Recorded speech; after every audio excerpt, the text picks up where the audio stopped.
മട്ടന്നൂർ നഗരസഭയിലെ പഴശ്ശി സ്മൃതി മന്ദിരം ചരിത്ര ഗവേഷണ കേന്ദ്രമാക്കി മാറ്റുന്നതിനുള്ള പ്രവൃത്തി പുരോഗമിക്കുന്നു. കിഫ്ബിയിൽ നിന്ന് 2.64 കോടി രൂപ ചെലവിട്ടാണ് ടൂറിസം വകുപ്പിന്റെ നേതൃത്വത്തിൽ പഴശ്ശി സ്മൃതി മന്ദിരം നവീകരിക്കുന്നത്. അടുത്ത മാസത്തോടെ ഉദ്ഘാടനം നടത്താനുള്ള ശ്രമത്തിലാണ് അധികൃതർ. ചരിത്ര മ്യൂസിയം, ആംഫി തിയേറ്റർ, വിശ്രമ കേന്ദ്രം, കുട്ടികൾക്ക് കളിസ്ഥലം, ഭക്ഷണശാല എന്നിവയാണ് നിർമ്മിക്കുന്നത്.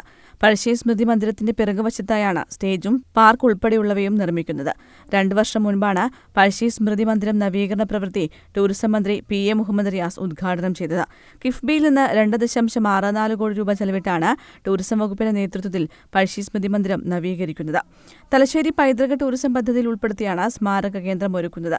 പഴശ്ശിരാജയുടെ ബ്രിട്ടീഷ് വിരുദ്ധ പോരാട്ടത്തെക്കുറിച്ച് പുതിയ തലമുറയ്ക്ക് മനസ്സിലാക്കാൻ കഴിയുന്ന വിധത്തിലാണ് മ്യൂസിയം ഉൾപ്പെടെ ഒരുക്കുക.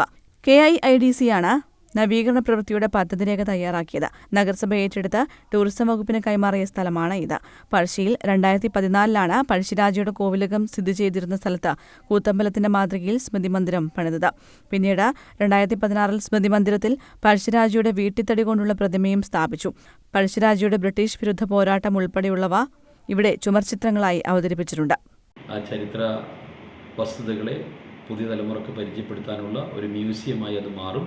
അതിനാവശ്യമായിട്ടുള്ള എല്ലാ തരത്തിലുള്ള പ്രവർത്തനങ്ങളോട് പുരോഗമിച്ചുകൊണ്ടിരിക്കുന്നു.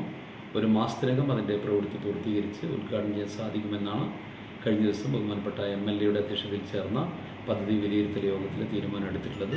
തലശ്ശേരി പൈതൃക ടൂറിസം പദ്ധതിയിൽ ഉൾപ്പെടുത്തിയ വിവിധ ടൂറിസം കേന്ദ്രങ്ങളെ ബന്ധിപ്പിച്ച് ടൂറിസം സർക്യൂട്ട് സ്ഥാപിക്കാനും മുൻപ് പദ്ധതി തയ്യാറാക്കിയിരുന്നു.